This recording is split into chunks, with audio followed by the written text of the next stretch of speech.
भाइयों, हम सभी लोग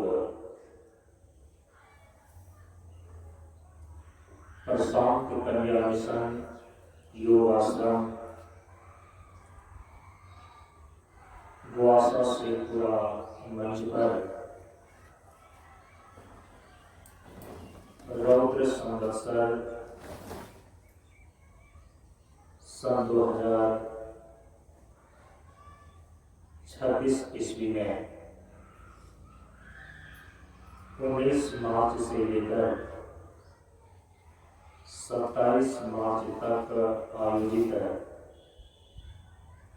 चैत्र नवरात्र साधना अनुष्ठान के सत्संग सत्र के आज तीसरे दिन के सत्संग में हम सभी लोग उपस्थित हैं। हम सभी लोग इस बार के इस चैत्र नवरात्र साधना अनुष्ठान के सत्संग सत्र में उपनिषदों में वर्णित शक्ति तत्व पर विचार कर रहे हैं। शक्ति तत्व पर विचार करने प्रवेश हेतु सर्वप्रथम आदिशक्ति भगवती जगदम्बा का स्मरण पूर्वक मंगलाचरण का उच्चारण करें। ओम सर्वमंगल मंगल्ये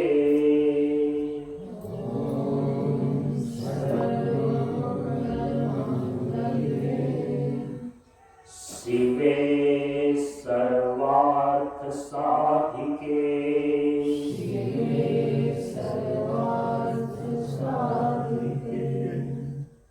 शरण्ये त्र्यंबके गौरी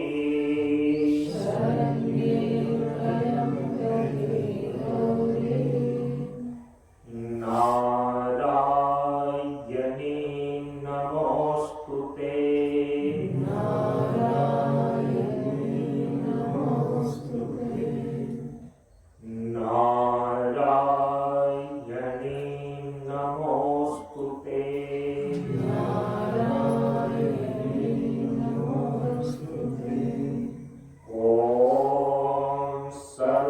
सर्वस्वरूपे सर्वेश्वरे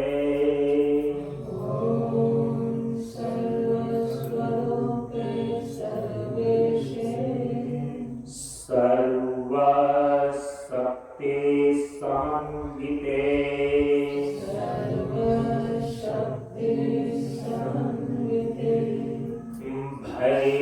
भयभ्रष्टाहि नो देवी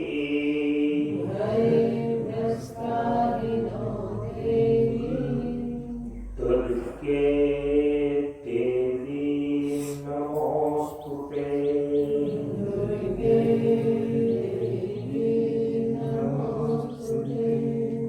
दुर्गे देवी नमोस्तुते।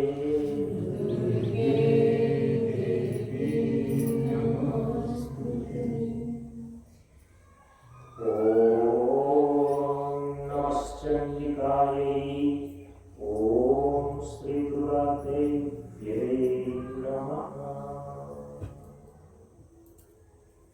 ओम हम सभी लोग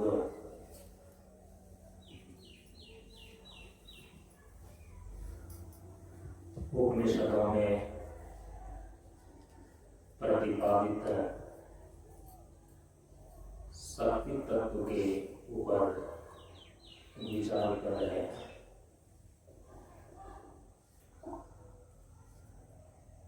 कल के सत्संग में आप सभी लोगों ने श्रवण किया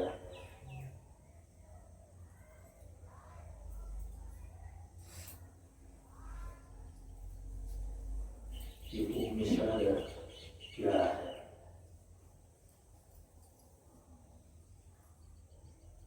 जिस प्रमाण के आधार पर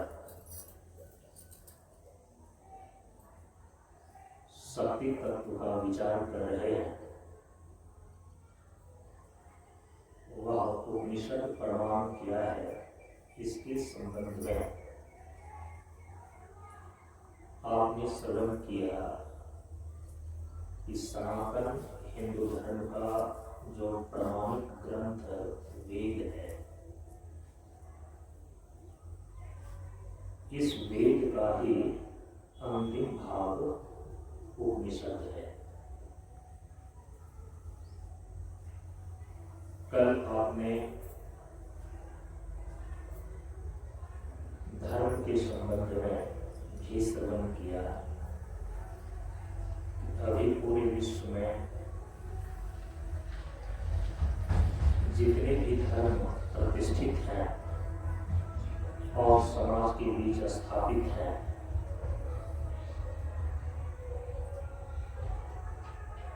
उन धर्म संप्रदायों का जो व्यवहार और दर्शन को निर्धारित करने वाला उनका एक प्रामाणिक ग्रंथ है,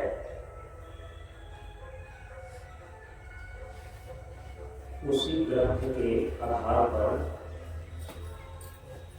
उस धर्म की प्रतिष्ठा है। जिस धर्म और जिस संप्रदाय का, जिस विचारधारा का कोई प्रामाणिक अपना ग्रंथ नहीं है,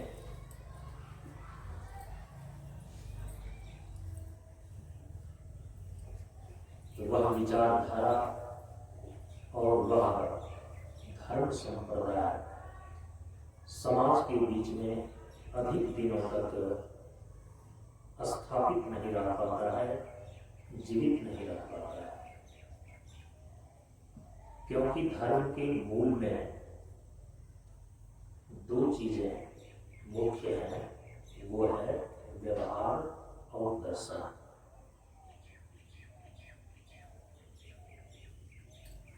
ये दोनों ही धर्म के मुख्य दो पक्ष हैं, व्यवहार और दर्शन। व्यवहार का अर्थ है जीवन में किस प्रकार का आचार और व्यवहार होना चाहिए, किस प्रकार का बर्ताव करना चाहिए। जीवन जीने की जो व्यवहारिक स्थिति है, शैली है, ये जीवन व्यवहार कहलाता है। और दर्शन का अर्थ है तात्विक विश्लेषण, आध्यात्मिक तत्वों की मीमांसा दर्शन कहलाता है। दृश्यते अनेना दर्शनम, तत्व के वास्तविक स्वरूप को जानना दर्शन कहलाता है। तो व्यवहार के पीछे दर्शन होता है और दर्शन का एक व्यवहारिक स्वरूप होता है। कल आपने सुना कि जिस व्यवहार के पीछे का दर्शन स्पष्ट नहीं होता है, जिस व्यवहार का तात्विक स्पष्टीकरण नहीं होता है, यह व्यवहार हम क्यों कर रहे हैं या यह व्यवहार हमें जीवन में क्यों करना चाहिए, माता पिता को प्रणाम क्यों करें, आचार्य और गुरु की सेवा क्यों करें, हम दूसरे का उपकार क्यों करें। जीवन में जो ये व्यवहार है, ये आचार है, इसके पीछे का दर्शन, तात्विक मीमांसा, तात्विक विवेचना यदि ठीक ढंग से मालूम न हो, स्पष्ट न हो, ये व्यवहार जो है अधिक दिनों तक चिरस्थायी रूप से नहीं चल पाता है। दर्शन के बिना व्यवहार कालांतर में जाकर के अंधविश्वास का रूप ले लेता है। विश्वास और उस विश्वास को जो आंख देने वाला चीज है वो दर्शन ही है। दर्शन के बिना जो व्यवहार है इसीलिए वो अंधविश्वास कहलाता है। तो व्यवहार के पीछे दर्शन का, तात्विक विवेचन का स्पष्टीकरण होना इसलिए आवश्यक है। दूसरी चीज कि जो दर्शन है, दार्शनिक सिद्धांत है, जो तात्विक विवेचना है या तत्व की मीमांसा है, इसका एक व्यवहारिक स्वरूप होना चाहिए। यदि कोई दार्शनिक सिद्धांत है, दर्शन की बात कर रहा है, तत्व की मीमांसा हो रही है, लेकिन व्यवहारिक धरातल पर यदि उसकी कोई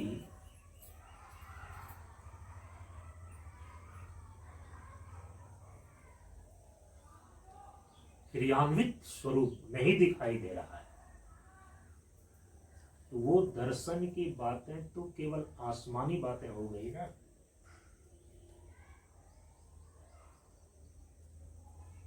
तो व्यवहार के बिना दर्शन केवल बकवास है, एक प्रकार की केवल आसमानी बातें हैं। यदि दर्शन का कोई व्यवहारिक स्वरूप निश्चित नहीं होता है तो हमारे भारतीय विचार परंपरा की यह खूबसूरती है, यह सौंदर्य है क्या कि हमारे सनातन धर्म की परंपरा में, विचार परंपरा में जो कुछ भी हम जीवन में व्यवहार करते हैं, उस व्यवहार के करने के पीछे एक निश्चित और मजबूत दर्शन होता है, उसकी तात्विक मीमांसा है, विवेचना है, तात्विक दृष्टिकोण है प्रत्येक व्यवहार के पीछे। इसीलिए सनातन धर्म की परंपरा में जीवन का जो कुछ भी व्यवहार है वह अंधविश्वास नहीं है कि केवल ऐसे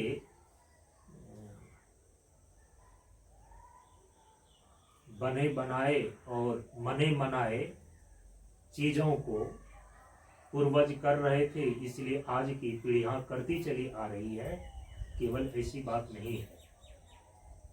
यदि लाखों वर्ष पूर्व हमारे पूर्वजों ने जीवन के जिस व्यवहार को किया है और आज इस आधुनिक वैज्ञानिक युग में भी हम सनातन धर्मी लोग यदि उसी जीवन व्यवहार को पालन कर रहे हैं तो उसके पीछे, इस परंपरा की मजबूती के पीछे एक मजबूत दर्शन ही है, तात्विक स्पष्टीकरण ही है। जैसे कि कल मैंने आपको बताया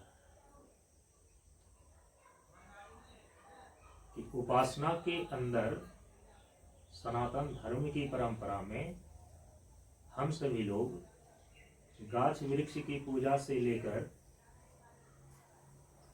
निर्गुण निराकार ब्रह्म तक की उपासना हम करते हैं। तो गाछ वृक्ष की उपासना, उसकी पूजा और आराधना हम क्यों करते हैं, उसके पीछे एक निश्चित दर्शन है।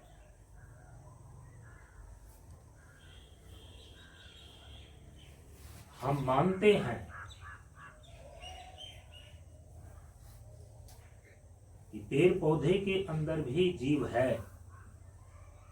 और वही जीव है जो हमारे शरीर के अंदर ईश्वर का अंश जीव है। हम मनुष्य शरीर के अंदर जो जीवात्मा परमात्मा का अभिन्न अंश है, ममय वांसो जीव लोके जीव भूता सनातना, भगवान श्री कृष्ण ने गीता में कहा।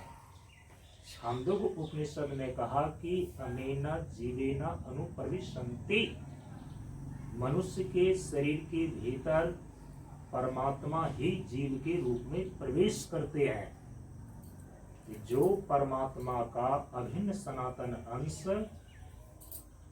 हम मनुष्य शरीर के भीतर विद्यमान है, वही परमात्मा और ईश्वर का अभिन्न अंश पेड़ पौधे के अंदर भी विद्यमान है। क्योंकि सनातन धर्म की विचारधारा के अंदर ईश्वर सर्वव्यापक है। ईश्वर सर्वव्यापक होने के कारण जन जन और कण कण में, सब में समान रूप से विद्यमान है। ये हमारे यहाँ का एक निश्चित दार्शनिक सिद्धांत है, तात्विक मीमांसा है।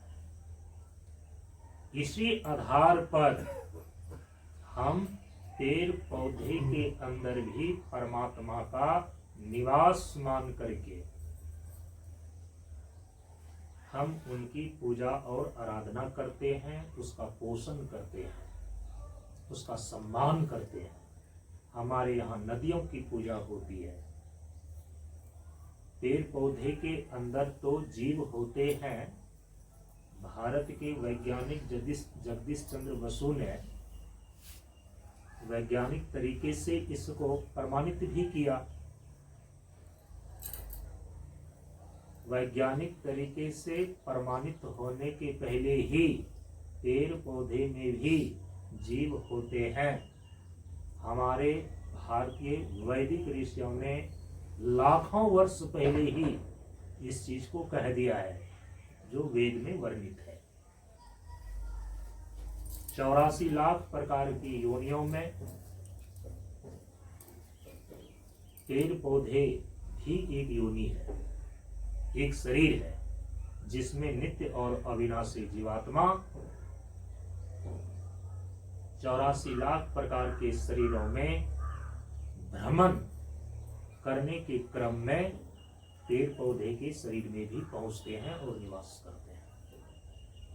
तो हमारे यहाँ का प्रत्येक व्यवहार के पीछे एक निश्चित दर्शन है, उसकी तात्विक मीमांसा है।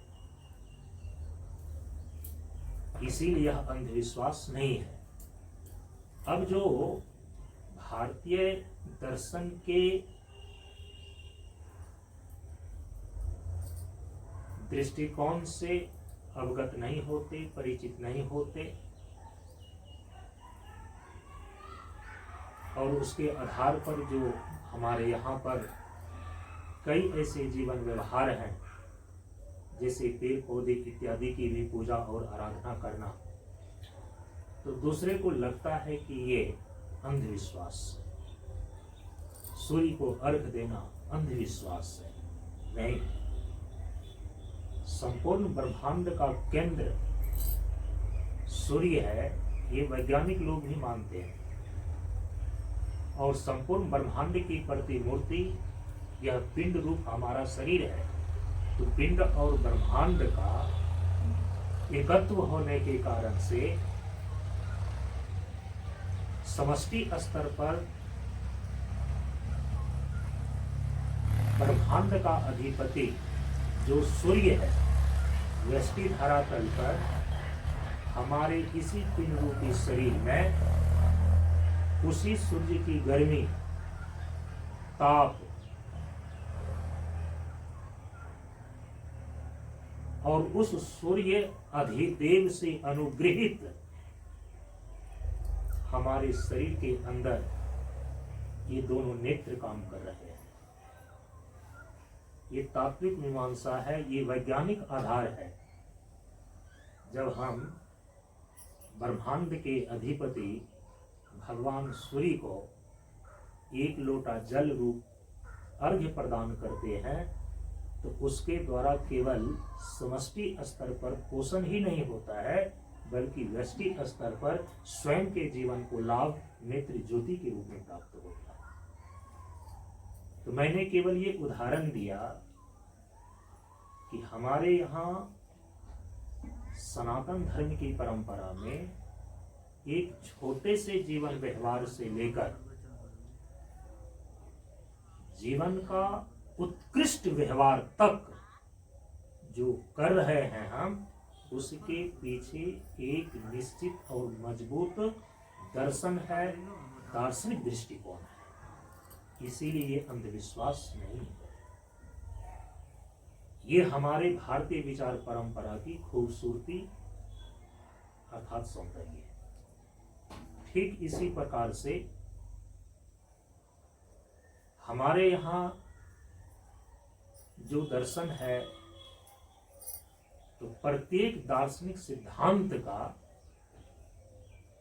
उनका एक क्रियात्मक जीवन व्यवहार है। कि केवल तात्विक मीमांसा चल रही है, तात्विक सिद्धांत का हमने दार्शनिक सिद्धांत का प्रतिपादन कर दिया है, सिद्धांत को लिख दिया है, ग्रंथों में भरा पड़ा हुआ है, लेकिन उस सिद्धांत के अनुसार से जीवन में कोई क्रियात्मक चीजें नहीं हो सकती हैं। हमारे ऋषियों ने ऐसा नहीं कहा, हमारे यहाँ पर ऐसा नहीं है कि हम केवल दर्शन की बात करते हैं और जीवन के व्यवहार में हम उसको नहीं उतार सकते। हमारे यहाँ पर ग्रंथों में हमारे तत्वदर्शी महापुरुषों के द्वारा जितने भी दार्शनिक सिद्धांत निश्चित किए गए हैं, जितनी तात्विक मीमांसाएं की गई है, प्रत्येक दार्शनिक सिद्धांत का एक व्यवहारिक स्वरूप है। हम अपने जीवन के व्यवहार में उसको उतार करके जीते हैं। तो कल मैंने उदाहरण दिया आपको कि जैसे तात्विक मीमांसा को लेकर एक दार्शनिक सिद्धांत निश्चित होता है और उपनिषद घोषणा करता है कि सर्वम खलु इदम ब्रह्म, सर्वम खलु इदम ब्रह्म। यह जो कुछ भी देख रहा है, दिख रहा है चराचर के रूप में, ये सब कुछ ब्रह्म ही है। और इसी सिद्धांत को लेकर के हम लोग गुरु स्तुति के अंदर ये पंक्ति दोहराते हैं कि अखिल विश्व के कण कण में जो व्यापक ब्रह्म महान है, उसका चरण दिखाए जो गुरु, उनको कोटि प्रणाम। सर्वम खलु इदम ब्रह्म, यह सब कुछ ब्रह्म ही है। कण कण में भगवान है, जन जन में भगवान है। वासुदेव सर्वम, भगवान प्रत्येक वस्तु में निवास कर रहे हैं। पेड़ पौधे के अंदर जीव तो है ही, पशु पक्षी के अंदर जीव है ही, कीट पतंग के अंदर जीव है ही, मनुष्य में स्त्री पुरुष के अंदर जीव है ही, देवी देवता के अंदर जीव है ही, यहाँ तक कि जो निर्जीव वस्तु है उसके अंदर भी हम परमात्मा का वास मानते हैं। तभी तो वास्तु पुरुष की पूजा होती है हमारे यहाँ पर। जब घर में किसी प्रकार के विघ्न और उपद्रव खड़े होते हैं,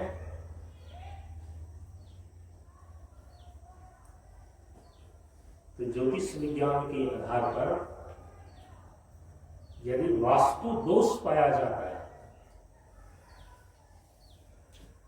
जो साधन सामग्री वस्तु, घर मकान, दैनिक उपयोगी वस्तुएं, यदि उसमें किसी प्रकार का दोष आ गया है तो उसको बोलते हैं वास्तु दोष। और उस वास्तु दोष को ठीक करने की भी प्रक्रिया हमारे यहाँ पर सनातन धर्म के अंदर बताई गई है। हम उसको बोलते हैं वास्तु शांतिकरण। सतोगुनी शब्दों के उच्चारण के द्वारा, मंत्र के पवित्र ध्वनियों के द्वारा, हवन यज्ञ याग विधि के द्वारा हम वास्तु दोष को ठीक करते हैं। और उस वास्तु दोष में वास्तु पुरुष की पूजा होती है। उनके नाम से वास्तु दोष के शांतिकरण करने की प्रक्रिया में जो हवन यज्ञ याग किए जाते हैं, तो उनके उस यज्ञ याग की प्रक्रिया में वास्तु पुरुष के निमित्त आहुति दी जाती है। तो यदि वस्तु के अंदर हम परमात्मा का वास ही न मानेंगे, निर्जीव वस्तु के अंदर भी वासुदेव सर्वम, परमात्मा सभी वस्तुओं में ही वास कर रहे हैं, यदि ये हमारी दार्शनिक दृष्टिकोण में होगी तो फिर वास्तु पुरुष कहां से होगा? यदि वास्तु पुरुष ही नहीं होगा तो फिर उसके निमित्त आहुति क्यों दी जाएगी? ये सारी चीजें सिद्ध करता है कि हम केवल चल जीव में, सजीव में ही जीव का निवास नहीं मानते, बल्कि निर्जीव वस्तु में भी परमात्मा का वास मानते हैं।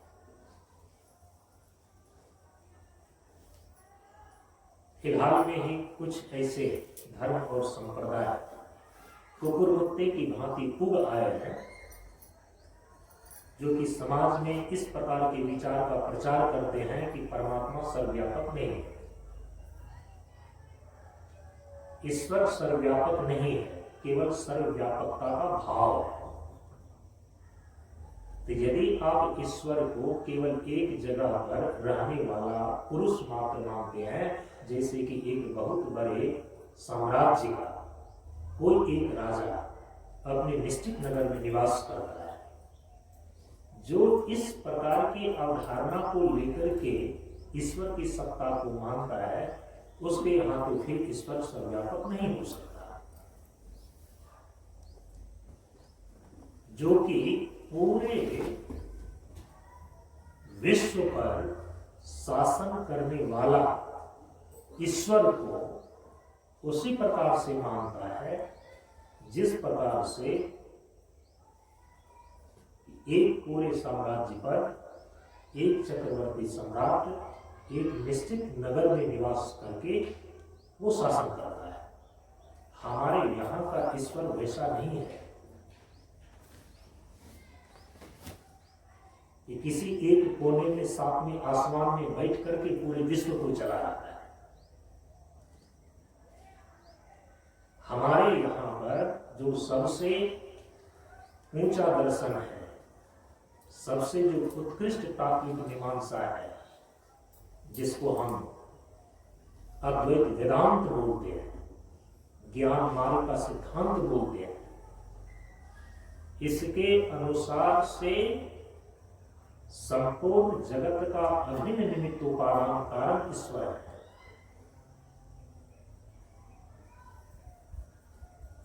और जब तक संपूर्ण विश्व का निमित्त और उपादान कारण ईश्वर सिद्ध नहीं होते, तब तक उनका ईश्वर सर्वव्यापक नहीं हो सकता, उनका ईश्वर सर्वशक्तिमान नहीं हो सकता, उनका ईश्वर सर्वज्ञ नहीं हो सकता, और उनका ईश्वर अवतार भी ग्रहण नहीं कर सकता। इसीलिए सनातन धर्म के ईश्वर को छोड़कर पूरी दुनिया के जितने भी धर्म और संप्रदाय एवं मजहब है, उनके यहाँ जो ईश्वर है, चाहे ईसाइयों का ईश्वर हो, चाहे वह इस्लामियों का ईश्वर हो, चाहे वह यहूदियों का ईश्वर हो, चाहे वह हिंदू सनातन धर्म के ही आंशिक दार्शनिक सिद्धांतों को स्वीकार करने वाले आर्य समाजियों का ईश्वर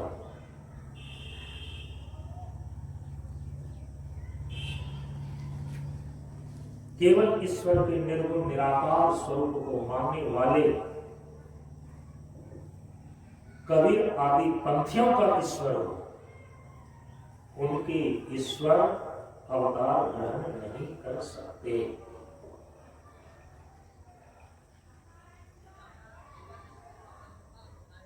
ईश्वर सर्वरूप होने के लिए, ईश्वर सर्वव्यापक होने के लिए उन्हें जगत का अभिन्न निमित्त कारण होना ही होगा। इसीलिए हमारे सनातन धर्म में जो ईश्वर है वे ईश्वर एक अनीह अरूप अनामा अज सच्चिदानंद परधामा व्यापक विश्व रूप भगवाना ते ही देह धरि चरित्र। गोस्वामी तुलसीदास जी महाराज ने बीज रामायण के अंदर केवल 2 चौपाइयों में सनातन धर्म के ईश्वर का संपूर्ण स्वरूप दिखा दिया है। सनातन धर्म के अंदर जो ईश्वर की सत्ता है वह 3 स्वरूप में है। निर्गुण निराकार स्वरूप में, सगुण निराकार स्वरूप में और सगुण साकार स्वरूप में। किसी का ईश्वर केवल निर्गुण निराकार है, वह सगुण निराकार नहीं हो सकता, सगुण साकार नहीं हो सकता। बहुत सारे आज निर्गुणिया पंथ वाले हैं जो केवल ईश्वर के निर्गुण निराकार स्वरूप को मानते हैं। ईश्वर को मानते हैं लेकिन उनका ईश्वर निर्गुण है और निराकार है।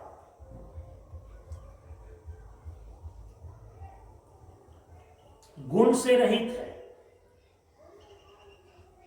और निराकार है, वो कोई आकार ही नहीं ले सकता है।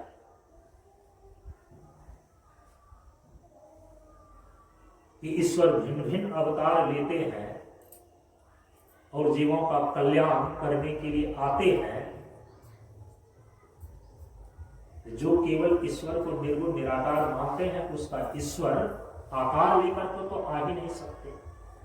न मनुष्य के शरीर को धारण कर सकते हैं और न किसी भी शरीर की किसी के भी शरीर को धारण कर सकते हैं।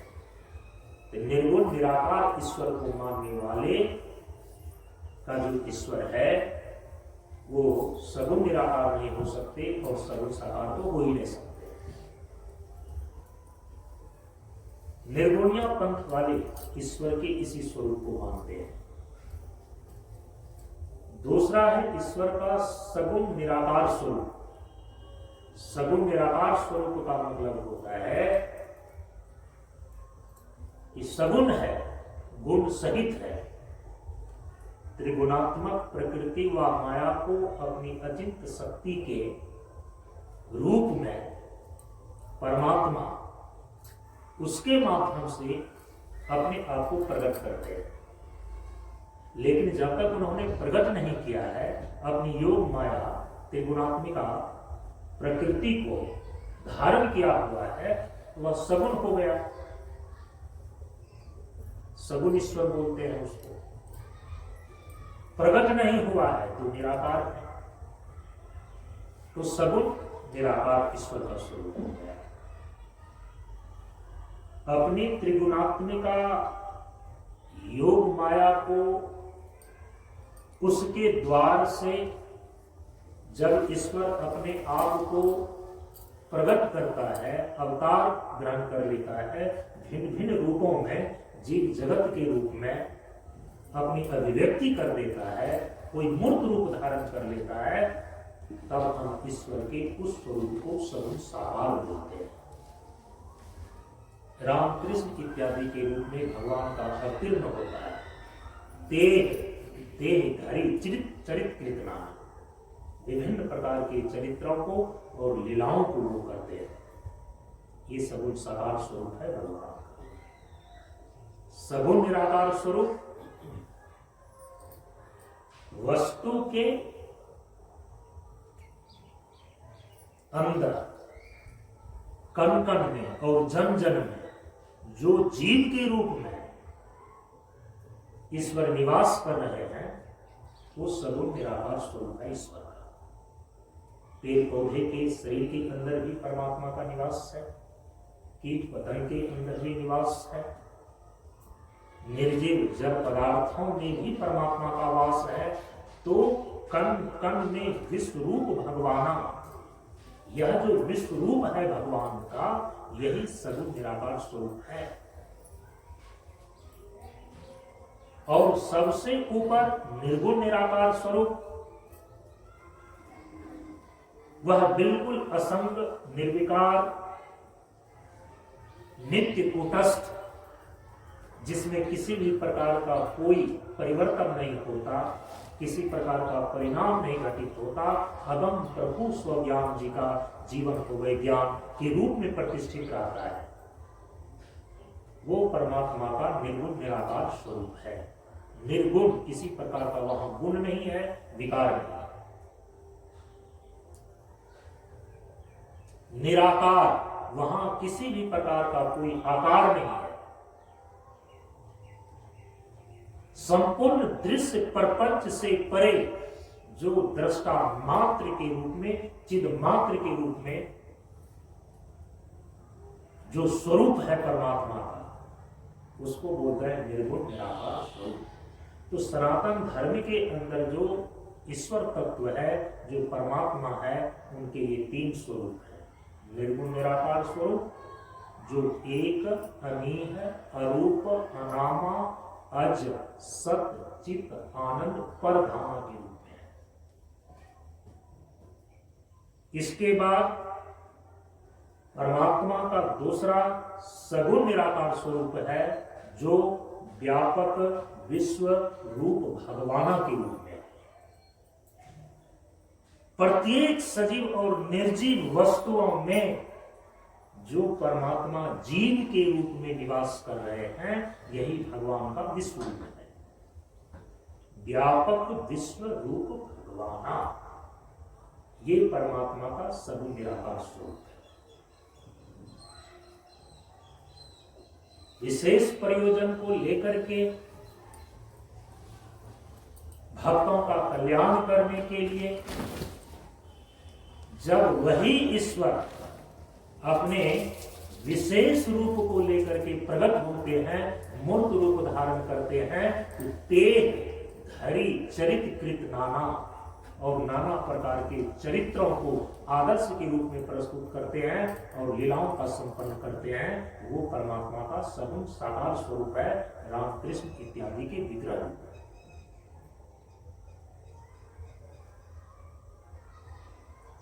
सो केवल भक्तन हित लागी, जो भक्त संसार के सभी चीजों से विरक्त होकर एक परमात्मा को ही पाने के लिए और उनके सगुण स्वरूप का दर्शन करने का अभिलाषी होकर के भक्ति कर रहे हैं, ऐसे भक्तों का मनोरथ पूरा करने के लिए सो केवल भक्तन हित लागी, परमात्मा देह धारण करते हैं, सगुण साकार स्वरूप में आते हैं।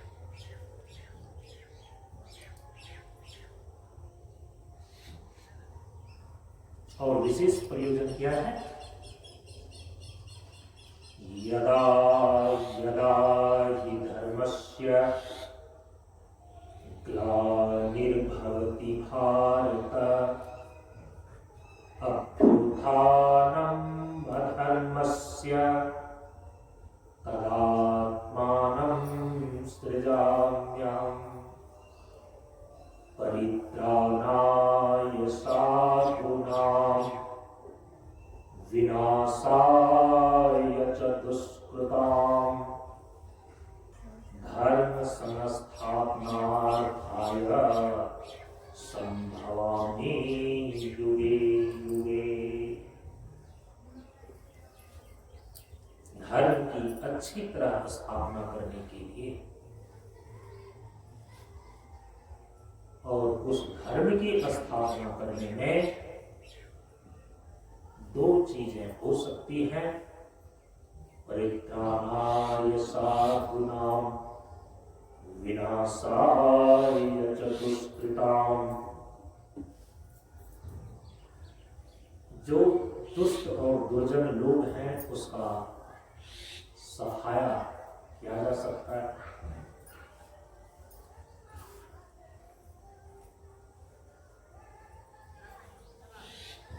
विनाश किया जा सकता है, उसको मारा जा सकता है, उसका उन्मूलन किया जा सकता है, धर्म की स्थापना करना। और दूसरी चीजें परित्राणाय साधूनां, जो सज्जन संत महापुरुष लोग हैं उनकी रक्षा करनी पड़ती है, धर्म की स्थापना की। दोनों चीजें एक साथ नहीं हो सकती है। संत महापुरुष अपना पूजा पाठ करते हैं, शांति मंत्र का पाठ करते हैं, वो करें। और जो दुष्ट और दुर्जन व्यक्ति हैं उनको पूजा पाठ में रुचि नहीं है, तो वो जो है कि अपनी रुचि के अनुसार से सामने ही तमाशा करें, नाच गान करें, शांति पाठ की जगह जो है वो बवाल काटें। यह तो एक साथ नहीं हो सकता ना। परित्राणाय साधूनां विनाशाय च दुष्कृताम् धर्म संस्थापनार्थाय संभवामि युगे युगे। धर्म की अच्छी तरह स्थापना करने के लिए ये दो चीजें करनी आवश्यक हो जाती है, परित्राणाय साधूनां और विनाशाय च दुष्कृताम्।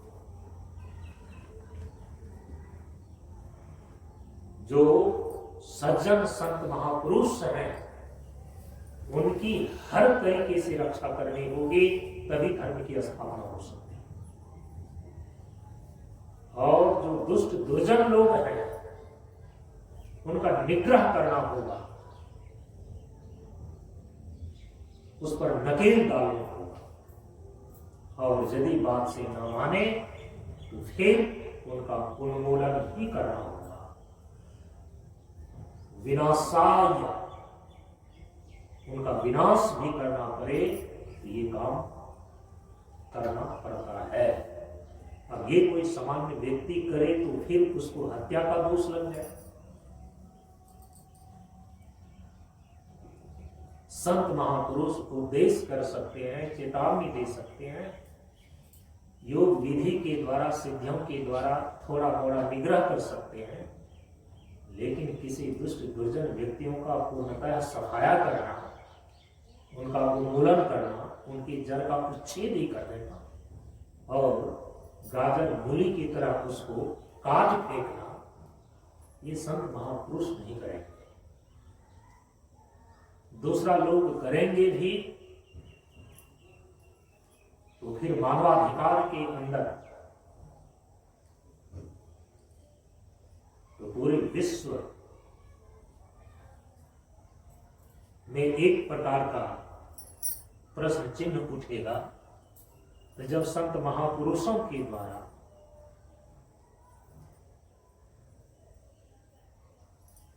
धर्म की व्यवस्था विकृत होने पर नहीं संभलती और कोई उपाय नहीं रह जाता है, तब अंत में इस धरती को बनाने वाले, इस धर्म और व्यवहार को चलाने वाले जो मूल में भगवान होते हैं उन्हीं को आना पड़ता है।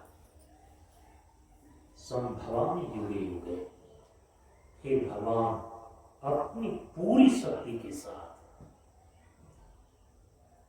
धर्म की अच्छी तरह व्यवस्था और स्थापना करने के लिए तो उसके लिए दो चीजें करनी पड़ेगी, परित्राणाय साधूनां, संत महापुरुषों की रक्षा के लिए, और विनाशाय च दुष्कृतां, दुष्ट और दुर्जन का संहार करने के लिए भगवान अवतार ग्रहण करते हैं, सशरीर उनको आना पड़ता है। तेहि देह धरि चरित कृतनाना, राम के रूप में आते हैं और रावण का नाश करते हैं।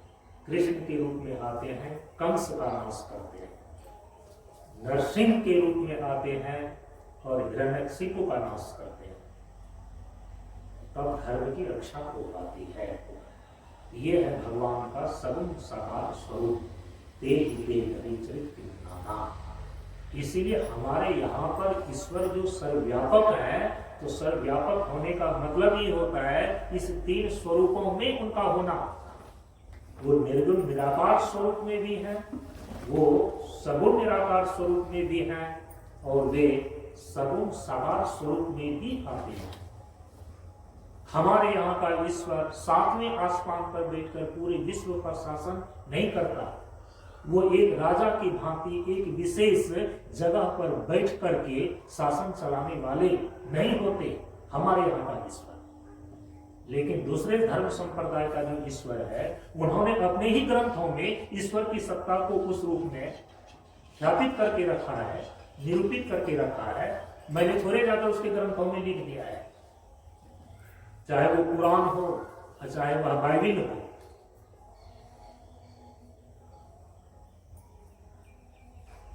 उन्होंने अपने ईश्वर को इसी रूप में ख्यापित किया है कि पूरे विश्व पर शासन उसी प्रकार से करता है उनका ईश्वर, जैसे एक साम्राज्य का शासन करने वाला राजा होता है, सम्राट होता है। इसलिए उनको लगता है कि ईश्वर की सर्वव्यापकता केवल एक भाव है, वस्तुतः ईश्वर सर्वव्यापक नहीं होते। उन लोगों का ऐसा मानना है। नहीं,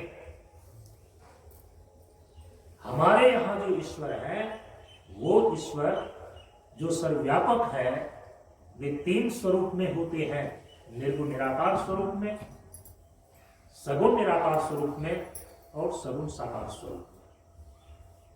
केवल सर्वव्यापकता का भाव नहीं है, बल्कि वो सर्वव्यापक अखंड तत्व है। निर्जीव और सगुण सब में हम परमात्मा का वास मानते हैं। तो सर्वम खलु इदं ब्रह्मा, संपूर्ण विश्व का, चराचर जगत का अभिन्न निमित्तोपादान कारण होने के कारण वह परम तत्व परमात्मा, पर ब्रह्म, परम प्रभु,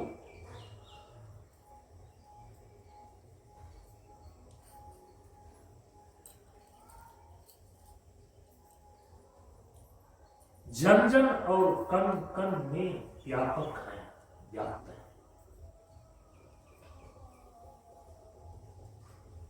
और जब ऐसा हम दार्शनिक सिद्धांत प्रस्तुत करते हैं, ऐसा दर्शन जब हम देते हैं, तो ऐसा नहीं है कि केवल यह एक सैद्धांतिक बात ही रह जाती है।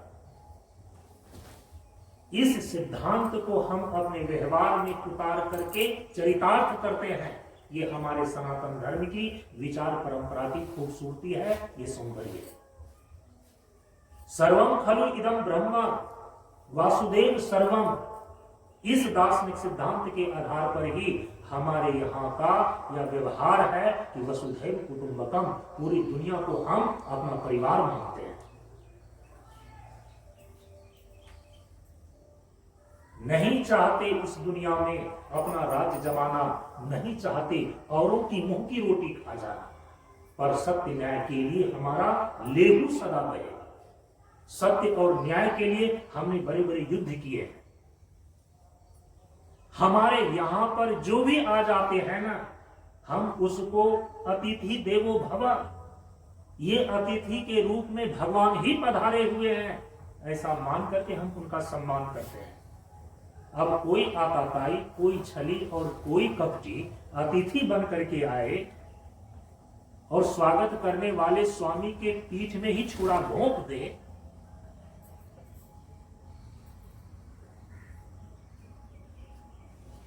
और इसी के कारण से,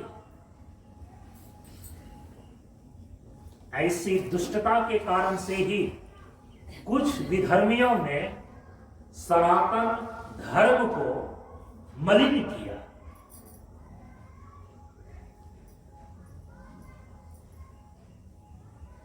नहीं तो हमने सर्वम खलु इदं ब्रह्म वासुदेव सर्वम, इस दार्शनिक सिद्धांत का जो व्यवहारिक स्वरूप है वसुधैव कुटुंबकम, इसका पालन करके ही हमने विधर्मियों का भी स्वागत किया इस भारत की भूमि में।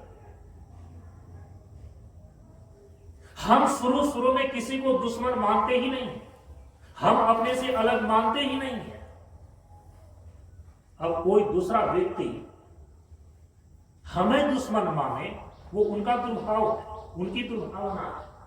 हम अपनी तरफ से दुश्मन नहीं मानते, हम तो वसुधैव कुटुंबकम का पालन करते हैं। तो हमारे यहां जो उच्च से उच्च दार्शनिक दृष्टिकोण है, उच्च से उच्च दार्शनिक सिद्धांत है, उनका एक व्यवहारिक स्वरूप भी हमारे यहां पर जीवन व्यवहार के रूप में चरितार्थ होता है, हम उसका पालन करते हैं।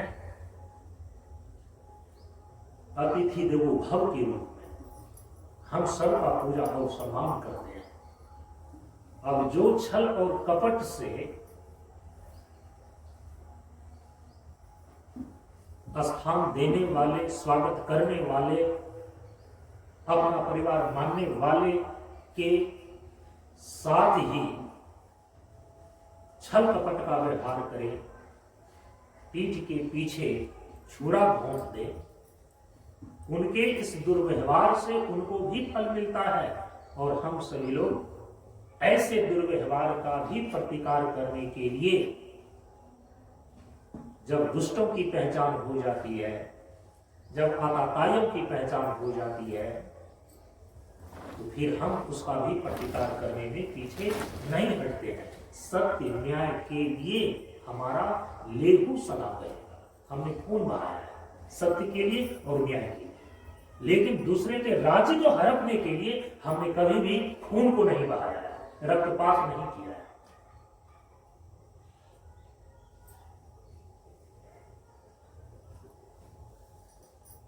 महाभारत जैसे युद्ध भी यदि भारतीय इतिहास में आज विश्व इतिहास बनकर के प्रतिष्ठित है, तो उसके पीछे के दार्शनिक दृष्टिकोण को देखिए। हम अपने अधिकार के लिए, हम अपने सत्य और न्याय के लिए हम युद्ध लड़ते हैं, दूसरे के राज्य को हड़पने के लिए नहीं। लेकिन कोई ऐसे ऐसे महत्वाकांक्षी विधर्मी इस विश्व की धरती पर समय समय पर उत्पन्न होते हैं। वो अलग अलग धर्मों के दिशाहीनता से उत्पन्न विकृति का ही परिणाम होता है, जब कुछ ऐसे महत्वाकांक्षा की पागल दौड़ में सम्मिलित होने वाले तलवार की नोक पर पूरे साम्राज्य पर अपना राज जमाना चाहते हैं। इकट्ठे कर जहां की जड़ सभी दुनिया के मालिक थे, सिकंदर जब गया दुनिया से तो दोनों हाथ खाली थे। आज देखिए उसका इतिहास किस रूप में है। विश्व विजेता सिकंदर तलवार की नोक पर विश्व विजेता बनना चाहता था। भारत को छोड़ करके पूरे विश्व के मुल्कों को उन्होंने जीत लिया, लेकिन कैसे जीता, किस महत्वाकांक्षा को लेकर के जीता, आप उसको देखिए। लेकिन हमारे यहां पर जब महाभारत का युद्ध होता है, जब हमारे यहां पर रामायण का युद्ध होता है, ये दो ऐतिहासिक विश्व युद्ध हैं हमारे भारत के, और उसके भी मूल में जब देवासुर संग्राम होता है, ये जो पौराणिक विश्व युद्ध है हमारे यहाँ पर, उस युद्ध के पीछे देखिए उस प्रकार की महत्वाकांक्षा नहीं है जिस प्रकार की महत्वाकांक्षा सिकंदर इत्यादि ने दिखाया। तो नहीं चाहते इस दुनिया में अपना राज जमाना, नहीं चाहते औरों की मुंह की रोटी खा जाना, पर सत्य न्याय के लिए हमारा लेहू सदा बजेगा। सत्य और न्याय के लिए हमने युद्ध किया है, दूसरे का हक छीनने के लिए, दूसरे का साम्राज्य हड़पने के लिए नहीं। क्यों? ये जो हमारे जीवन में व्यवहार दिखाई देता है, उसके पीछे हमारा दर्शन क्या है? वसुधैव कुटुंबकम का यह व्यवहार हम इसलिए करते हैं कि उसके पीछे हमारा दर्शन है सर्वम खलु इदं ब्रह्म वासुदेव सर्वम। ये तो हमारे यहाँ पर धर्म के मूल में जो दो चीजें हैं, व्यवहार और दर्शन, यही धर्म के मूल में दो चीजें हैं। और जितने भी प्रकार के धर्म और संप्रदाय हैं, इन्हीं दो चीजों को अपने स्तर से बताने के लिए उनका जो गाइडलाइन है, उनका जो लिखित एविडेंस है, उनका वो प्रमाणिक ग्रंथ है। उसी के आधार पर उनका व्यवहार और दर्शन निश्चित होता है। तो हमारा जो यह सनातन हिंदू धर्म है, इसका जो प्रमाणिक ग्रंथ है,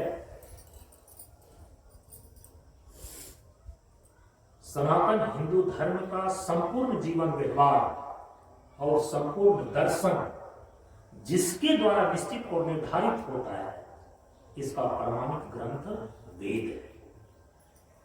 सनातन धर्मावलंबियों का संपूर्ण जीवन व्यवहार और सभी प्रकार के दर्शन वेद प्रमाण के आधार पर निर्धारित हैं, निर्धारित होते हैं।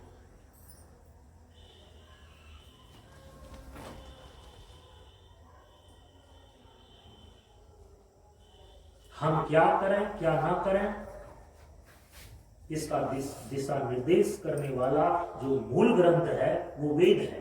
इसीलिए वेदानुशासन में सबसे पहले जीवन व्यवहार के लिए यही निर्देश किया गया कि सत्यम वद धर्मम चर, सत्य बोलो, धर्म पर चलो, देव पितृभ्याम कार्यम न परमदितव्यम, देव और पितृ के कार्य में कभी प्रमाद और आलस्य मत करो। मातृदेवो भव, पितृदेवो भव, आचार्य देवो भव, अतिथि देवो भव, ये वेदानुशासन में लिखा हुआ है। हमारे जीवन का सभी व्यवहार वेद के द्वारा निश्चित होते हैं। और हमारे यहाँ के सभी दार्शनिक मीमांसाएं, तात्विक मीमांसाएं, तत्व का विचार वेद प्रमाण के आधार पर होता है। दर्शन के रूप में जो भारतीय विचारधारा के अंदर 6 दर्शन प्रतिष्ठित हैं, जिसको सद दर्शन बोलते हैं, वे सद दर्शन वैदिक दर्शन माने गए हैं। समझ रहे हैं इस चीज को? वैदिक दर्शन कहा जाता है सद दर्शन को। और सद दर्शन में 6 दर्शनों में कौन कौन दर्शन है? पहला पूर्व मीमांसा दर्शन, जो जीवन और सृष्टि का तत्व विचार करता है, उसमें सबसे पहला है पूर्व मीमांसा दर्शन। दूसरा है वैशेषिक दर्शन, तीसरा है न्याय दर्शन, चौथा है सांख्य दर्शन, पांचवा है योग दर्शन और छठा है वेदांत दर्शन।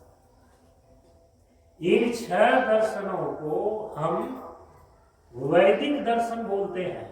क्यों बोलते हैं वैदिक दर्शन? क्योंकि वेद प्रमाण के आधार पर हमारे तत्वदर्शी महर्षियों ने जो तत्व विचार किया है, हम उसको बोलते हैं वैदिक सद दर्शन।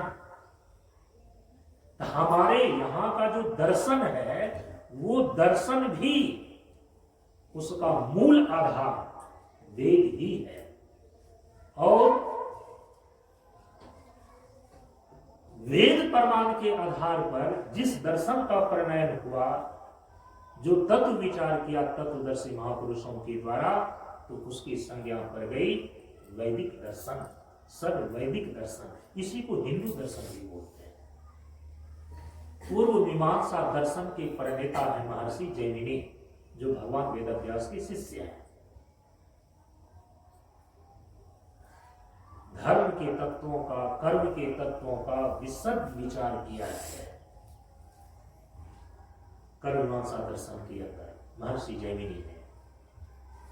तो सर्व वैदिक दर्शनों में जो सबसे पहला दर्शन पूर्व मीमांसा दर्शन है, जिसको कर्म मीमांसा या धर्म मीमांसा भी बोलते हैं, इनके प्रणेता है महर्षि जैमिनी।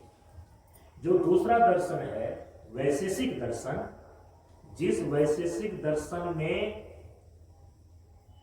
जगत के पदार्थों का विश्लेषण किया गया है, विचार किया गया है, हम उसको बोलते हैं वैशेषिक दर्शन। वैशेषिक दर्शन के प्रणेता ऋषि हैं महर्षि कणाद। जो तीसरा दर्शन है न्याय दर्शन, जिस न्याय दर्शन में प्रमाण मीमांसा की गई है, प्रमाण की व्यवस्था की गई है कि जो तत्व का ज्ञान प्राप्त करना है, चाहे वह स्थूल तत्व हो चाहे सूक्ष्म तत्व हो, तो ज्ञान को प्राप्त करने के जो साधन है ना, शास्त्र की भाषा में उसको बोलते हैं प्रमाण। तो प्रमाण की व्यवस्था, उस प्रमाण को निश्चय करने वाले, प्रमाण तत्व का विचार करने वाले जो तत्वदर्शी महापुरुष हुए, उनका नाम है महर्षि गौतम। और महर्षि गौतम के द्वारा ही न्याय दर्शन का प्रणयन किया गया है।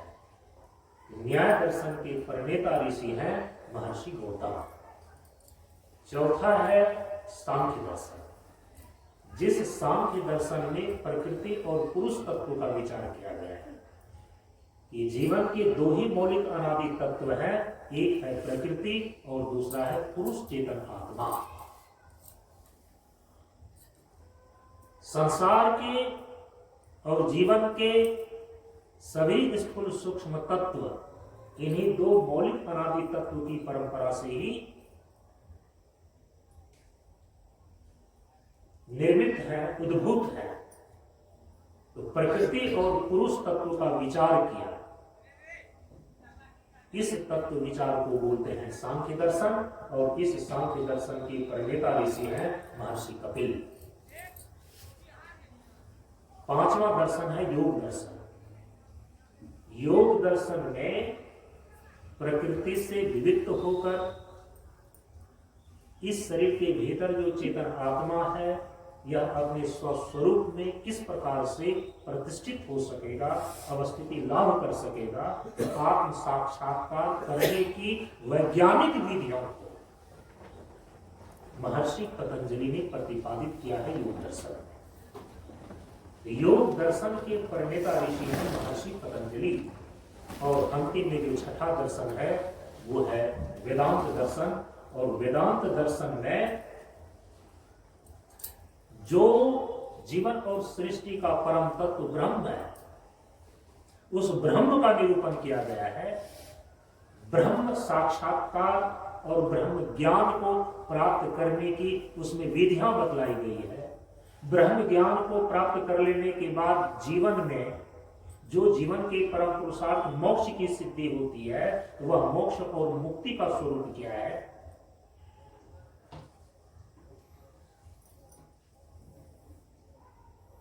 सद्य मुक्ति और विदेह मुक्ति, और फिर सालोक्य, सामीप्य, सारूप्य और सायुज्य। ये जो क्रमिक मुक्ति है, ये चार प्रकार की क्रमिक मुक्ति हो गई। इन सभी चीजों का वर्णन वेदांत दर्शन में किया गया है। इस वेदांत दर्शन के प्रणेता ऋषि हैं महर्षि बादरायण, जिसको भगवान वेदव्यास बोलते हैं। इन 6 तत्वदर्शी महापुरुषों ने वेद प्रमाण के आधार पर ही तत्व विचार किया है, जिसको सर्व वैदिक दर्शन बोलते हैं। तो हमारे सनातन धर्म की परंपरा में जो इसका मूल ग्रंथ वेद है, उसी वेद के आधार पर ही हमारे जीवन के सभी व्यवहार निश्चित होते हैं। उसके विषय में वही प्रमाण है। और हमारे यहाँ जितने भी तात्विक मीमांसा है, जितने भी दार्शनिक सिद्धांत है, उनका भी मूल आधार वेद ही है।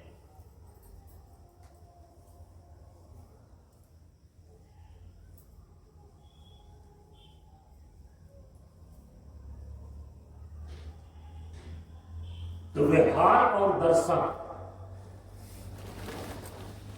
इन दोनों का मूल आधार वेद है। तो सनातन धर्म का प्रामाणिक ग्रंथ वेद, और इसी वेद के अंतिम भाग को हम बोलते हैं उपनिषद। इस उपनिषद में, जिसमें तात्विक मीमांसा की गई है, जिसमें जीवन और सृष्टि के मौलिक तत्वों का विवेचन किया गया है,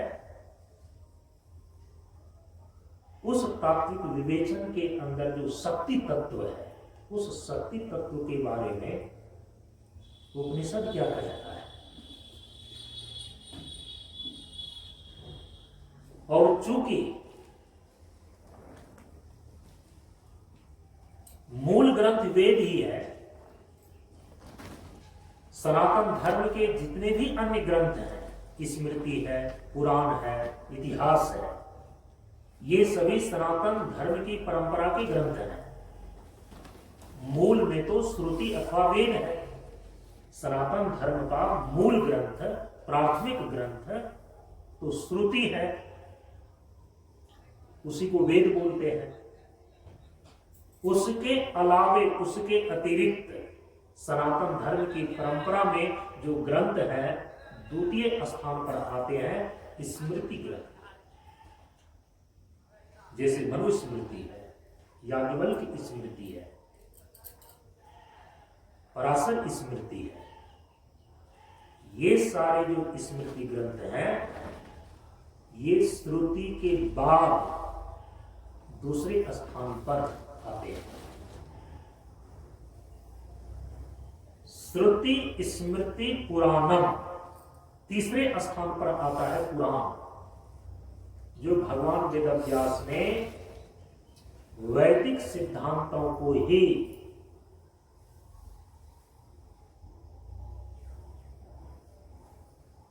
कथात्मक और प्रतीकात्मक शैली में प्रतिपादित किया है, जिसको हम बोलते हैं पुराण। परम पुरातन पुरुष परमात्मा, जिसका निरूपण वेद ने किया है, उसी को साहित्यिक भाषा में लालित्यपूर्ण तरीके से प्रतीकात्मक और कथात्मक शैली में भगवान वेदव्यास ने लिखा, जिसको कहा गया पुराण।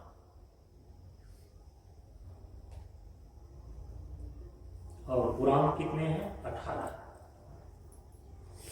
और उन 18 पुराणों में 2 प्रमुख पुराण हैं, श्रीमद् भागवत महापुराण और श्रीमद् देवी भागवत महापुराण। एक में शक्तिमान भगवान उनकी लीलाओं का, उनके स्वरूपों का विस्तार से सभी प्रकार के पुराणों का सर्वस्व के रूप में प्रतिपादित किया, लिखा, जिसको श्रीमद् भागवत महापुराण बोलते हैं। भागवत का मतलब ये होता है भगवान के विषय में और भगवान के भक्त के विषय में जो कहा गया है, उसको बोलते हैं भागवत। श्रीमद् भागवत महापुराण, महापुराण इसीलिए कि सभी पुराणों का सार सर्वस्व है, श्रीमद् भागवत महापुराण। और दूसरा जो है वह भगवती तत्व को लेकर, शक्ति तत्व को लेकर के है। तो शक्ति के रूप में जो भगवती है, उनकी लीलाओं का, उनके स्वरूपों का, अन्य सभी पुराणों का सार सर्वस्व के रूप में जो प्रतिपादन किया भगवान वेदव्यास ने, उसी महापुराण का नाम पड़ा श्रीमद् देवी भागवत। तो दो महापुराण हो गए, श्रीमद् भागवत महापुराण और दूसरा श्रीमद् देवी भागवत महापुराण। तो संक्षेप में इसीलिए बोल देते हैं कई बार भागवत महापुराण और देवी भागवत महापुराण। ऐसा तो देवी भागवत महापुराण के अंदर ही आदि शक्ति भगवती जगदम्बा के स्वरूपों का और लीलाओं का विस्तार से वर्णन किया है भगवान वेदव्यास ने। तो 18 पुराणों में ये दो प्रमुख महापुराण हुए, श्रीमद् देवी भागवत महापुराण और श्रीमद् भागवत महापुराण। एक में शक्तिमान भगवान और भगवान के भक्तों का, भगवान के स्वरूप और लीलाओं का वर्णन है, और दूसरे श्रीमद् देवी भागवत महापुराण में जो शक्ति स्वरूपा भगवती हैं उनकी लीलाओं का और उनके स्वरूपों का वर्णन है। लेकिन ये पुराण जो ग्रंथ है ये तीसरे नंबर पर आता है। सनातन धर्म की परंपरा में जितने ग्रंथ हैं उन ग्रंथों में जो कैटेगरी है, श्रेणी है, ये तीसरी कोटि का ग्रंथ है, तीसरी श्रेणी का ये ग्रंथ है पुराण ग्रंथ। तो प्रथम कोटि में प्रथम नंबर पर श्रुति अथवा वेद हुआ, दूसरे नंबर पर स्मृति ग्रंथ हुआ और तीसरे नंबर पर पुराण का स्थान आता है। और पुराण के बाद जो चौथे नंबर पर चतुर्थ कोटि का ग्रंथ है वो है इतिहास। और सनातन धर्म की परंपरा में इतिहास कोटि के अंदर दो ग्रंथ मुख्य रूप में गिने जाते हैं। कौन कौन? एक है रामायण और दूसरा है महाभारत। आदि कवि वाल्मीकि जी के द्वारा संस्कृत में जो लिखा गया है रामायण, जिसके आधार पर गोस्वामी तुलसीदास जी महाराज ने श्री रामचरितमानस की रचना की, जो कि अवधी भाषा में है, ग्रामीण भाषा में है, श्री रामचरितमानस। लेकिन जो मूल रामायण है वो संस्कृत में लिखा हुआ है आदि कवि वाल्मीकि जी के द्वारा। और वही वाल्मीकि जी जो कि भगवान श्री राम के समय में विद्यमान थे, जिनके आश्रम में माता सीता ने लवकुश को जन्म दिया, तो उस वाल्मीकि जी ने आंखों देखी हाल वाल्मीकि रामायण में वर्णित किया है। इसीलिए सनातन धर्म के ग्रंथों की परंपरा में जो इतिहास कोटि का ग्रंथ है उसमें सबसे पहला है रामायण, वाल्मीकि रामायण। और जो इतिहास कोटि का दूसरा ग्रंथ है वो है महाभारत। महाभारत में 1,00,000 श्लोक हैं।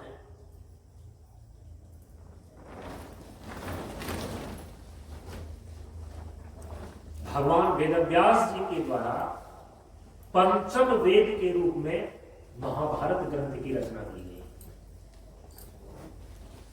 पंचम वेद माना जाता है क्योंकि भगवान वेदव्यास ने जब वेद के पठन पाठन की सुविधा के लिए विभाग किया,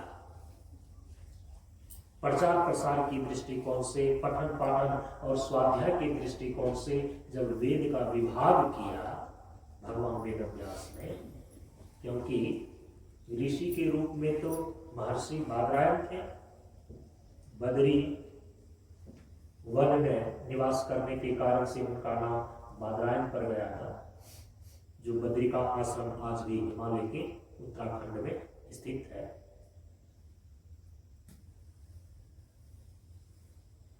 ब्रह्मर्षि पराशर ऋषि के पुत्र माने जाते हैं वेदव्यास जी, महर्षि बादरायण। एक विशेष परिस्थिति में व्यास जी का जन्म हुआ था, ब्रह्मर्षि पराशर ऋषि से। योग बल से उन्होंने बदरी का अर्थ होता है बादल, चारों तरफ अपने योग बल से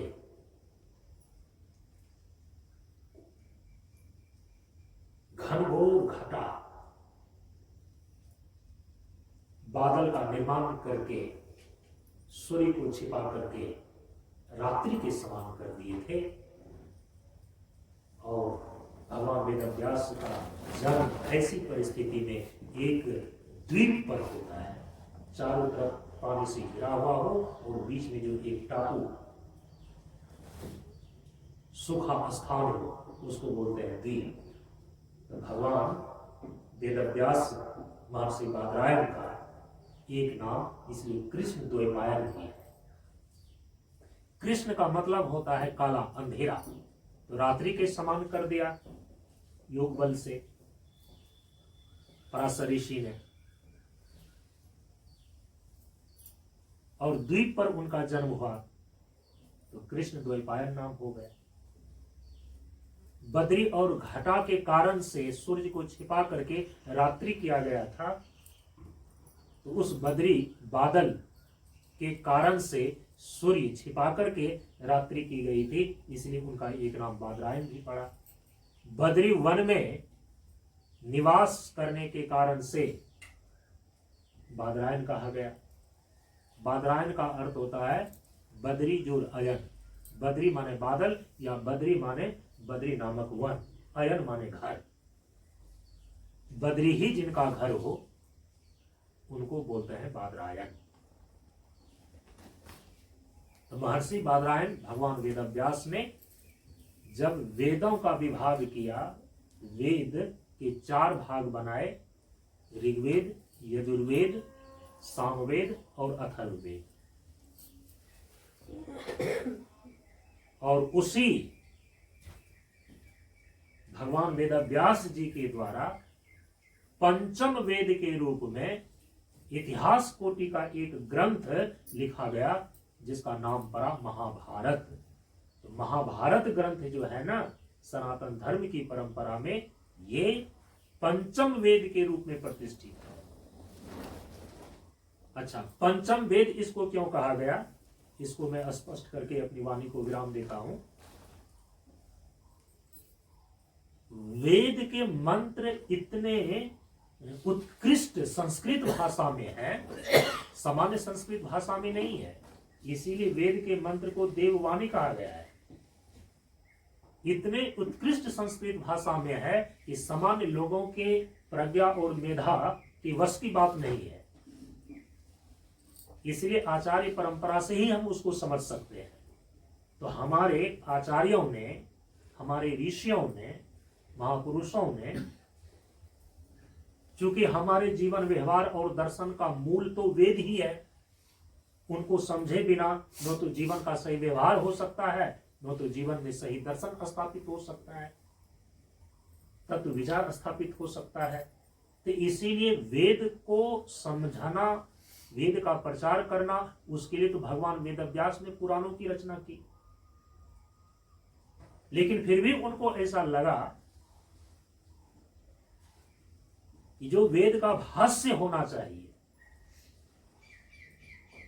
वेद के मंत्रों को विस्तार से बताने के लिए, प्रकाशित करने के लिए, और वेद के मंत्र जीवन के जिस व्यवहार और दर्शन को वो बतला रहा है उसको प्रकट करने के लिए भाष्य लिखा जाता है।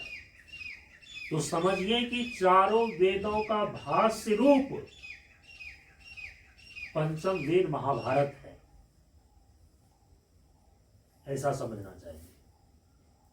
तो चूंकि उसमें इतिहास के रूप में जो कौरव और पांडव, इन दोनों का विस्तार से उसमें कथा है, उस कथा के माध्यम से भी वेद के जो प्रमुख 2 वेदार्थ हैं, धर्म और ब्रह्म, इसी धर्म और ब्रह्म 2 वैदिक तत्वों को ही कौरव और पांडव की कथा के माध्यम से महाभारत के अंदर भगवान वेदव्यास ने प्रतिपादित करने की उसमें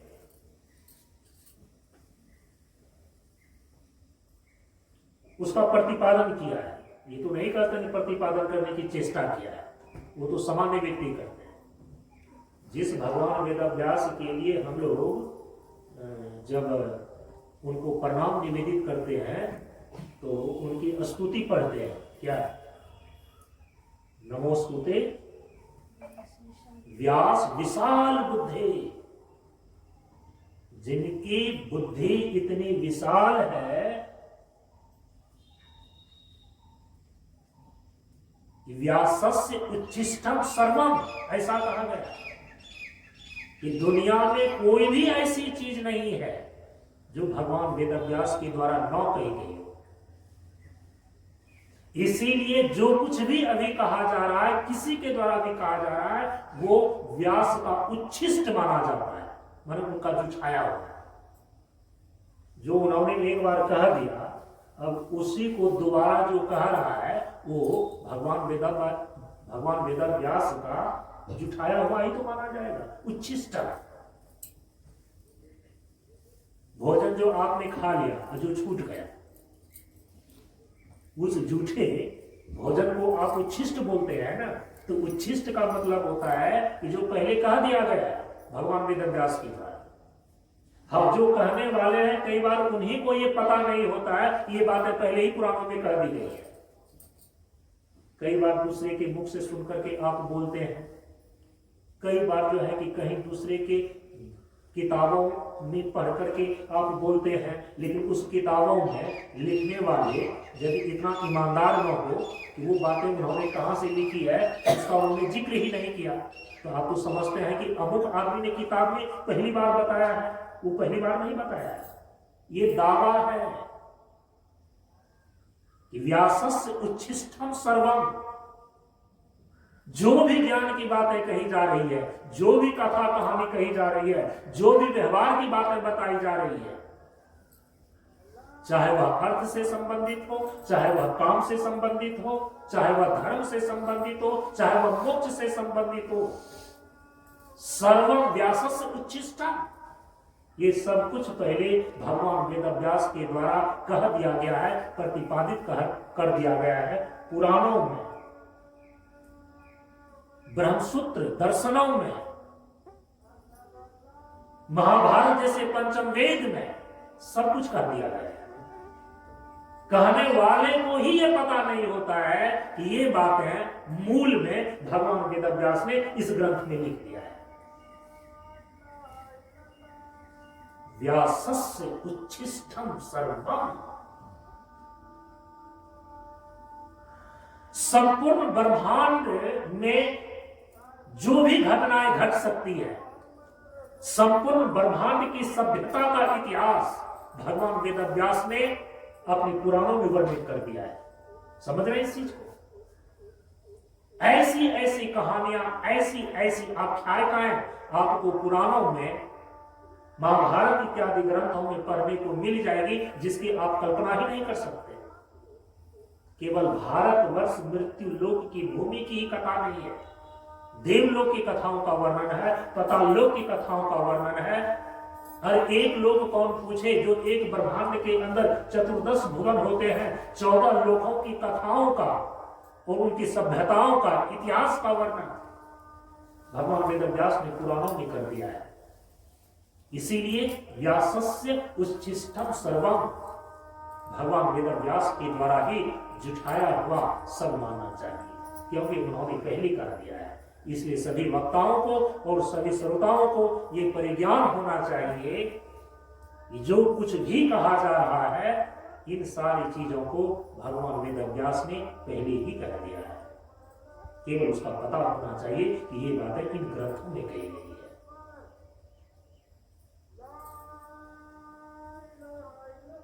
विशाल बुद्धे, व्यासस्य विशाल बुद्धे, इसीलिए कहा कि उनकी बुद्धि विशाल थी।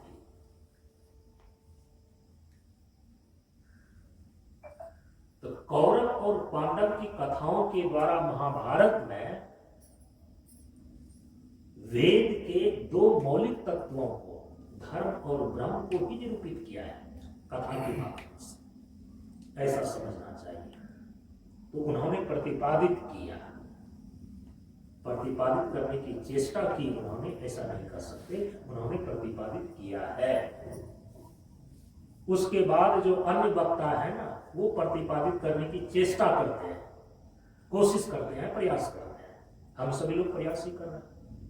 इसलिए तो जो भी वक्ता आज जिस स्थान पर बैठ करके ज्ञान की बात करता है, उपदेश करता है, सनातन धर्म की परंपरा में उस जगह को व्यासपीठ कहा जाता है। क्यों व्यासपीठ कहा जाता है?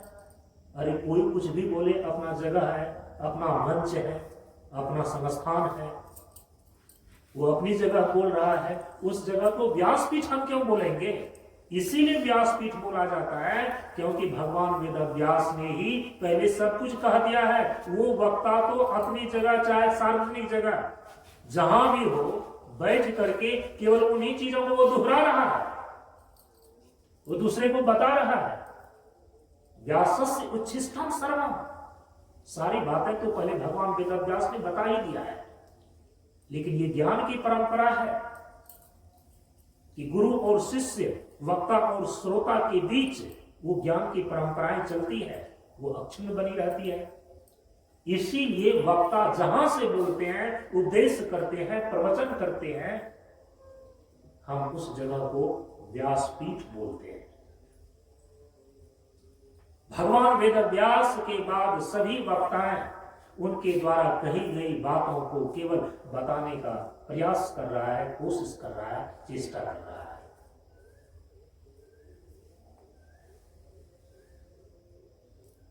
इसीलिए इतिहास कोटि के अंदर जो द्वितीय ग्रंथ है महाभारत, वो महाभारत पंचम वेद के रूप में प्रतिष्ठित है। और पंचम वेद कहने का तात्पर्य है कि जिस भगवान वेदव्यास ने श्रुति अथवा वेद को प्रचार प्रसार की दृष्टिकोण से उनका विभाग किया, जिसके कारण से महर्षि बादरायण का नाम वेदव्यास पड़ा। वेद व्यास का मतलब होता है वेद का विभाग करने वाले, वेद का विस्तार करने वाले।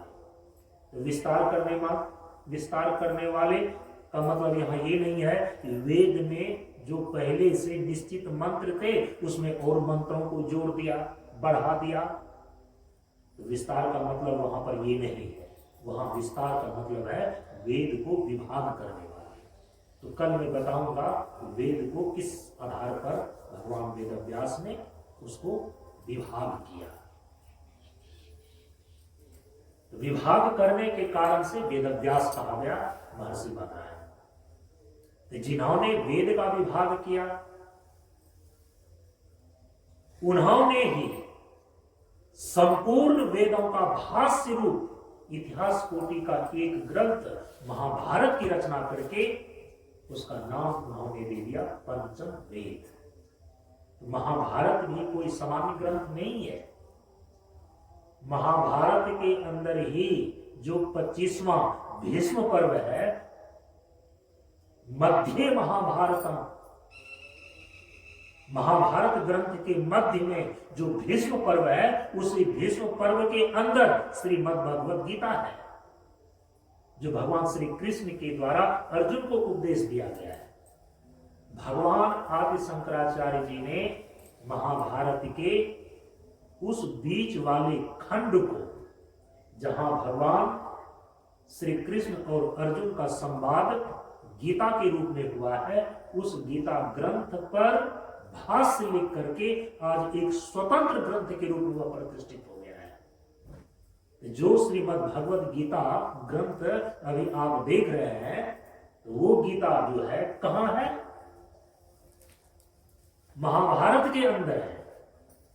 तो पूरा महाभारत पढ़ने का तो व्यक्ति को समय नहीं मिलता है, लेकिन आज पूरे विश्व को आलोकित करने वाला, ज्ञान से आलोकित करने वाला, जीवन के व्यवहार और दर्शन प्रदान करने वाला यदि एक ग्रंथ को चुनना पड़ जाए तो व्यक्ति श्रीमद् भगवद गीता को चुनेगा। पूरे विश्व को मार्गदर्शन करने के लिए श्रीमद् भगवद गीता, यह एक ग्रंथ ही काफी है,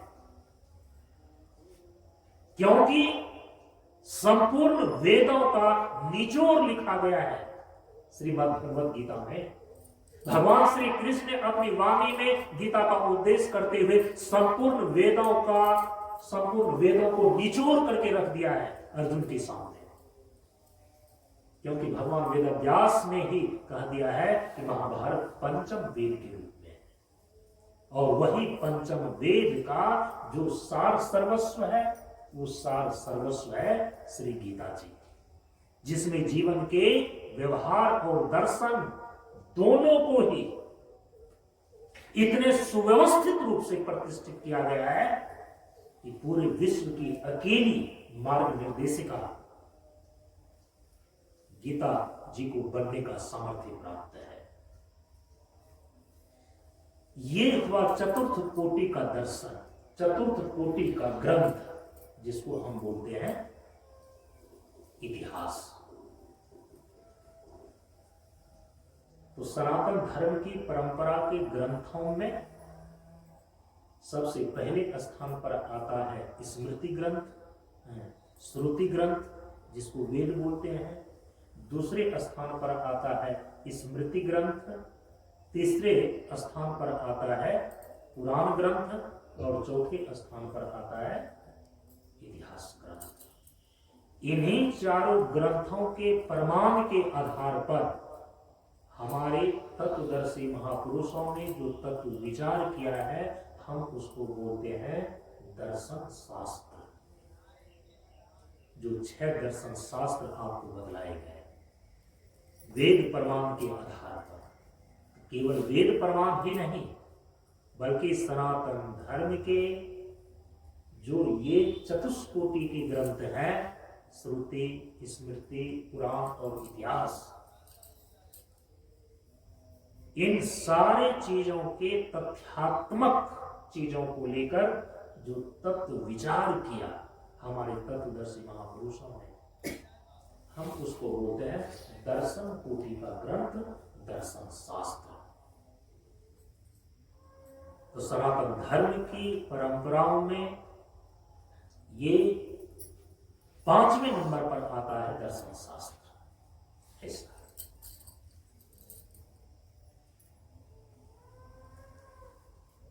तो सभी प्रकार के दार्शनिक तथ्यों का निरूपण मूलतः वेद में जहां पर किया गया है, वेद के उसी भाग को हम बोलते हैं उपनिषद। कल थोड़ी सी और उपनिषद पर चर्चाएं करनी है, वेद के विभाग को देखने, फिर हम सभी लोग देखेंगे कि उस उपनिषद में शक्ति तत्व के विषय में क्या बताया गया है। आज अपनी वाणी को यहीं पर विराम देते हैं।